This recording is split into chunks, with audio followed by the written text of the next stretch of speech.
Hey everyone, and welcome to my channel. I decided to make this video today because I looked it up on YouTube and I really couldn't find anyone else addressing this topic. Today I'm going to be talking about my personal favorite social media app of the 21st century, Snapchat. Snapchat, isn't it so great? You can take pictures and videos of yourself, you can send them to friends, family, sexual predators. Oh, you can even start up your own porn business. Turns out in 2014, Snapchat implemented a payment feature called Snapcash, literally allowing the users on Snapchat to send each other money. First of all, why do you need that? Second of all, it's clearly going to be exploited. There's no other possible use that this is going to have. I'm just going to read you an excerpt from this article from the New York Times that was addressing this topic. Snapchat does not support or condone this use of the app. Most of Snapchat's core users are teenagers or young adults, and posting pornography clearly violates the company's community guidelines. Right, it violates the community guidelines, so why did you put it in place?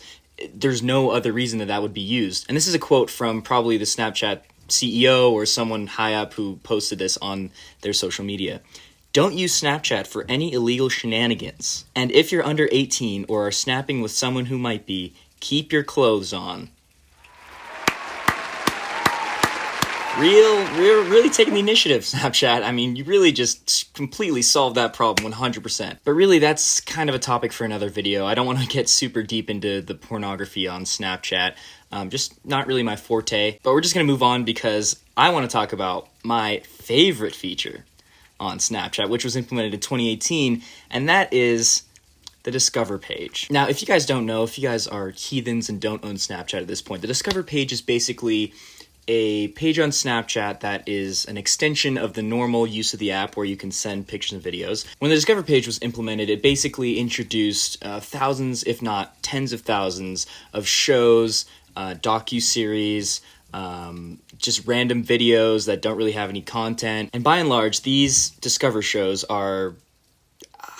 I don't know how to put this. Imagine trying to eat a McDonald's triple Big Mac in one bite, then yakking it up, and then eating it over and over again for however many shows you want to watch. And that's really how these companies try to push their content out. I mean, there's no substance, and they basically try to fit a 20-minute video into 5 minutes, and it really shows. Okay, to be fair, I am a fan of a few Snapchat Discover pages, but a lot of the stuff that I watch on there could just as easily be viewed on YouTube or pretty much any other social media site with a lot more comprehension involved. Let me just give you an example by scrolling through my Discover page right now on a random day. Oh, there we go. This patriotic cake is so mesmerizing.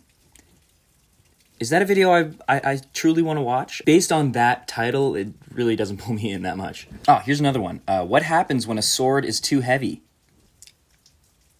You drop it? Oh yeah, and this one is, what happens when you put Mountain Dew in a water filter? Actually, that one seems kind of interesting.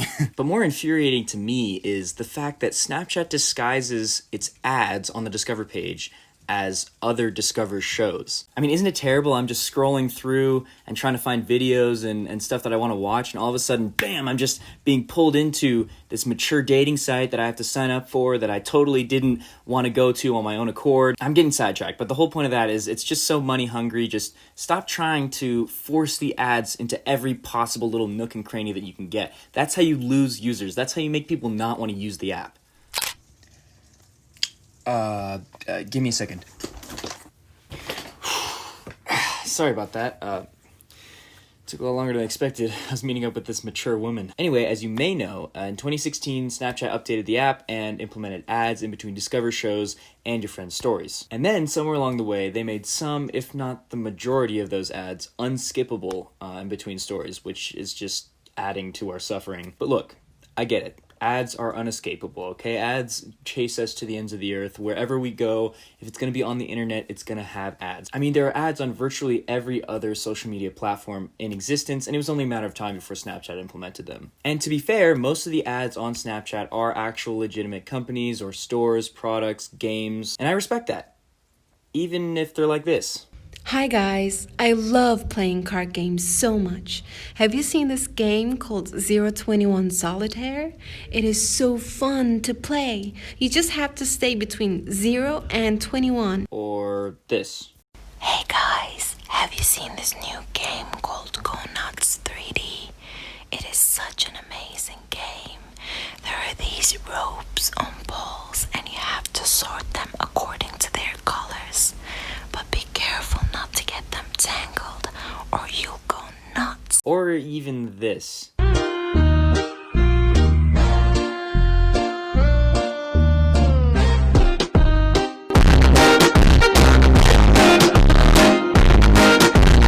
Oh, see, you know, before I watched this ad, I didn't really know if you're supposed to do that with your friends, just grind up on them like that, but I think I might do it more often now.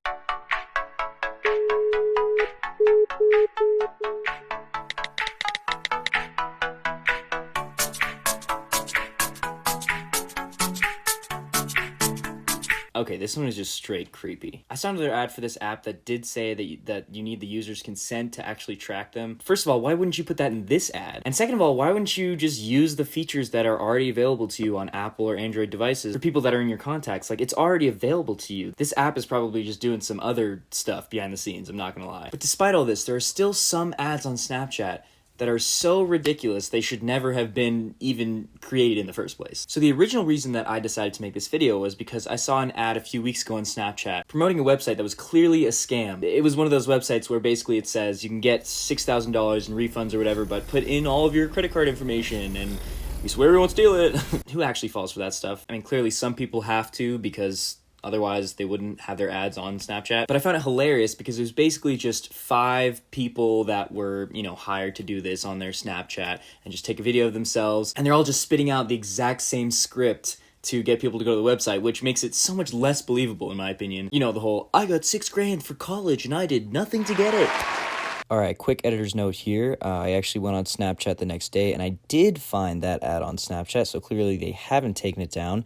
But just to show you how absolutely ridiculous this is, take a look. Getting $6,000 for college? It's easier than exfoliating your skin. Y'all, we just got $6,000 for college. And we literally did nothing to get it. Y'all, they gave me $6,000 for college, and I did nothing to get it. Gosh, I can't believe they just sent me $6,000 for college, and I literally did nothing to get it. Y'all, getting $6,000 for college is easier than taking a shower. Swipe up to apply for yours now. Swipe up to apply for yours now. Yeah, that's because you didn't actually get $6,000. You got however much money they were paying you for this ad, which was probably only a few bucks. And about halfway through editing this video, I decided that I probably shouldn't just be calling out these companies for scams when I don't really have any credibility. So I decided to actually go to the websites that these ads were promoting and see what these companies were actually advertising. All right, so fake information there, high school diploma, 20-some, yes. And there you go. It's a bunch of websites to apply for grants for online colleges. Am I surprised? Yeah, I really actually wanted $6,000 for college. So yeah, that group of ads was taken down from Snapchat, but there are still some absolute bangers of ads that I want to get into. The fact that it's so easy to find these ads that are clearly scams is just amazing to me. So let's get into it. So this one is an ad for an app that apparently lowers your insurance rates, but I honestly don't believe from this acting that it does quite what they say it does. That's my old bill, $972. My new one, $28 a month. Or if I pay in full, $157 every 6 months. It's legit. Like, it's not, I'm not like... It's legit, man. Like, super legit. Oh, man, this indica's really hitting. I don't know how they do it. Like, they must be taking into account other discounts, like state discounts. I have to look into it, but like... I have to look into it. Bro, you're being paid to do this ad. Just at least try a little bit harder to make it look believable. Like, please. All right, so let's just take a quick look at this ad. Quotso, we got our make, model, Toyota Corolla Classic. No second car, AAA, and then a bunch of bullshit that I'm just going to speed through here. Oh, look, get quotes. Oh, wait, it's just quotes. So I guess what this guy was saying is he wasn't really saving money, he just didn't know how to do car insurance correctly. All right, so that one was pretty good. And here's one that's just blatantly lying. Increase your vertical jump in the next 7 days, absolutely free by swiping up. If you do not increase your vertical jump in 7 days, we will literally pay you $20. I like the way he says that. We will literally pay you $20. Bro, if that's how your company was run, you would go bankrupt literally so fast. No one is going to add 4 to 7 inches on their jump in 3 minutes? Like, whose idea was this ad? All right, let's just take a quick look at this website here. Yep, vertical jump. And it's resistance bands. It's resistance bands. Okay, I can't really tell if this is in fact Absolutely free. but what I can tell you is that being featured on their Instagram page does not equate to increasing your vertical jump. So this is one of those where they kind of got a product and claimed that they got it for free so that they could review it, and that you could do the same just by going to a website. And there's a common theme in these ads where basically you go to the website, they say you just have to do this quick survey, right? A quick survey. And even when you start the survey, there's usually a text box or something saying that you have to pay to finish this survey. So right off the bat, you're just turning people away from really what you want, which is just money. Oh my god, guys, you're not going to believe it just came in the mail. There was this website on Snapchat, they were giving out iPhone 11 Pros just for becoming a tester, and I just got mine right now. Look at that. I got you guys. All you have to do is swipe up, hit get mine, and follow the steps, and you can get yours. What I love about this one is that you don't even see the person talking, so for all you know, it could look like this. Oh my god, I can't believe it. I just got these in the mail. There was this website on Snapchat that gave me this phone, and now you can get it too. Just swipe up and go now. We done? All right.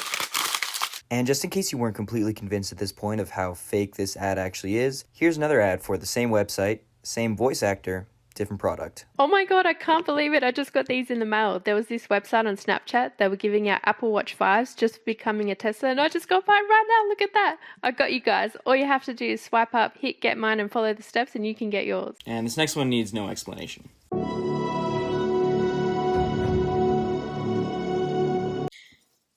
Yeah. What a better way to take advantage of the coronavirus situation than to start bribing people to join the Navy by adding a $40,000 bonus. Look, I'm not going to get into that. Let's just move on. So after I saw these ads, I started thinking, how do people get attracted to doing this kind of complete shit? I mean, it can't help with their careers in acting or whatever it is, right? Well, after going through the trouble of typing Snapchat ads on YouTube, I got my answer pretty quickly. As my main man, John Cristani, as he says on his video on Snapchat ads, the guidelines for contributing an ad on Snapchat are quite broad. Now, here we are. First off, you're going to follow along, sign up for Digistore. The very first thing you want to do is head on to ads.snapchat.com. This is where you're going to set up your new ad account. So there is a link in here, and that'll lead you to a place where you can create your Digistore account. You can sign up from any place in the world, any age. They will pay you via PayPal, check, or wire. So basically what these guys are saying is that anyone in the world can post an ad on Snapchat as long as they're promoting a real product or app. On my resource document, you're going to want to go down to the second step, and you're going to want to click this button which says copy my pre-sale. And you're going to copy my pre-sale page which says 16 legitimate ways to make money online. This is built to advertise the affiliate link for your product 16 times. So in this case, we're going to be pushing people onto my own personal brand website, which is www.andreweethanzang.com. If you haven't seen it, be sure to check it out. So for this training, we'll be promoting work-at-home secrets and internet jet set. This is my book you'll be selling. So what I realized these self-help YouTubers are doing in these videos is they're promoting their products, which retail for hardly any money in real life, and networking the fuck out of them by basically allowing anyone who has enough brain cells to work a computer or a phone to upload and promote their product. I mean, it's kind of genius if you think about it. Which is why I'm selling my own self-help book now, link in description. That's a joke. My book is actually about the art of scamming, which you definitely can't have. So how's it possible that Snapchat let this slip through the cracks? Do they want as many ads as humanly possible shoved in our faces every time we use the app? Do they care more about ad revenue than the idiocy of the ads themselves? Are they really that greedy? Well, turns out the answer to all those questions is yes. I really didn't have to dig that deep to find this issue being addressed in Snapchat's terms of use. In the terms content of others section, which seems way too short to be addressing that many people, Snapchat says this: much of the content on our services is produced by users, publishers, and other third parties. Whether that content is posted publicly or sent privately, the content is the sole responsibility of the person or organization that submitted it. Although Snap Incorporated reserves the right to review or remove all content that appears on the services, we do not necessarily review all of it, so we cannot and do not take responsibility for any content that others provide through the services. We make clear that we do not want the services put to bad uses, but because we do not review all content, we cannot guarantee that content on the services or that our users' use of our services will always conform to our terms or guidelines. What this is telling me is that Snapchat doesn't give a single flying shit what pops up on our feeds. Oh yeah, and their community guidelines don't matter either because they're allowing ads that deliberately don't follow them. When I first read this, I was honestly shocked. I don't know how Snapchat hasn't come under fire for the transparency of this simply money-hungry system that they have in place. Well, I guess critics have a lot more significant material to flame Snapchat on, so long story short, getting a tiny glimpse into the way that Snapchat ads are published really made me think. And after all this, I think I've decided I'm not into mature women. See you next time.